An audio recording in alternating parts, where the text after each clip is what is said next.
some are calling him the wild card of the GOP presidential candidates. Ron Paul. A new CNN ORC international poll shows Paul surging. This as Newt Gingrich's lead evaporates. Now, a lot of people are asking this morning, could Ron Paul actually win in Iowa?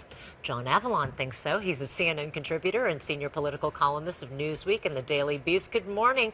Nice to see you, John. As always, you're just back from Iowa, as a matter of fact. I want to talk a little bit about this formula that Nate Silver of the New York Times came up with, and basically a very sophisticated one. He factors in polls, momentum, undecided voters, and look at what we came out with. We want to put this up on the screen here. 52% favor Ron Paul, 52%. They believe that he'll win Iowa. Now, that's right.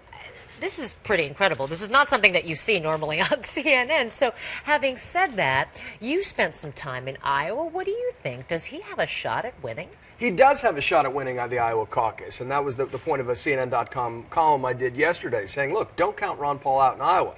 This was apparent when I was there last week. You could see not only the intensities of his supporters, and Ron Paul supporters are famously intense, but this is a campaign that's really effectively been going on for 4 years, since the last time he ran for president.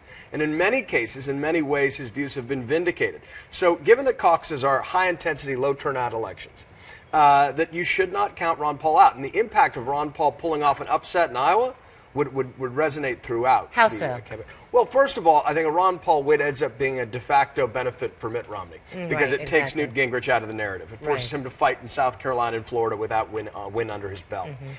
Mitt Romney right now still has that glass ceiling.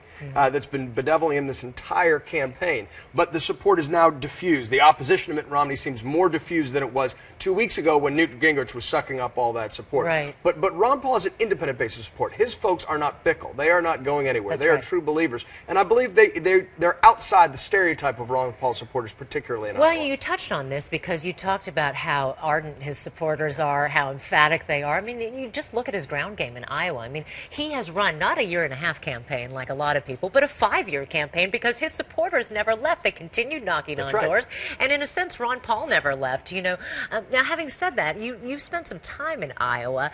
And, Ron Paul's supporters, if you read the media reports, they're college students who want to legalize pot. But you saw something different there. I did. I don't think they deserve to be stereotyped that narrowly. I went to a Ron Paul town hall in Marshalltown, Iowa, and it was filled with, middle-class, blue-collar folks who were just there an early Saturday morning to hear what he had to say, and they were nodding their heads. Probably around 20 of the crowd of 100 stuck around to organize Iowa. So I do think in many cases his views, while people can disagree with different parts of the Ron Paul formula, in some core ways his views have been vindicated. He deserves credit, I think, for philosophical consistency. He was making these points when it was very unpopular during the Bush years. Whether you call his foreign policy non-interventionist or near-isolationist, there's that skepticism about the wars. There's a skepticism about the Fed, given what we've learned. There's that sense of that he is a consistent constitutionalist that appeals to people in Iowa. So I think people should take Ron Paul seriously. I think he deserves credit for his intellectual influence inside the Republican Party, and this just might be his time. Our polling also shows that the one thing that voters really, really like about Ron Paul is that he's least likely to act like a typical politician. Now, having said that, let's look ahead to the general election here. I mean, isn't that a liability in the general election? Not just that. Look, I mean, people don't want a typical politician. They want someone who's authentic, and Ron Paul is defiantly himself. There's no question. But the question of Ron Paul being a general election nominee, that's where things get a little more dicey. Right. I think, the chances of an upset in Iowa are, I don't know if they're as strong as Nate Silver says, but they should not be counted out. That said, general election nominee, could Ron Paul be the nominee of the party that, famously rallied behind the Bush family twice? It is a fundamentally different philosophy of government. That becomes more difficult to believe, but he has enthusiasm that other candidates can't buy.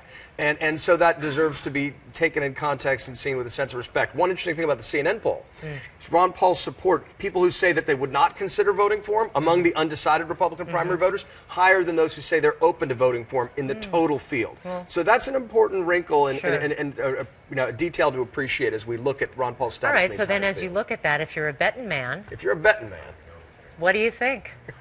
I think that 2 weeks away. Look, if we just look at Iowa, separate from the national polling, I think Ron Paul deserves to be taken seriously. I think he could very easily pull off an upset in Iowa, and that would shake up the race big time. All right, we're going to hold you to it. We're going to come back. We're going to bring you here. We'll see. Keep in mind, most important thing, not a single vote has been cast. That's so right. Everybody gets ahead of themselves. At the end of the day, the Iowa voters, the primary voters, they're the folks who make the decision. We're just looking at the weather and saying, you know what, there's a storm front coming.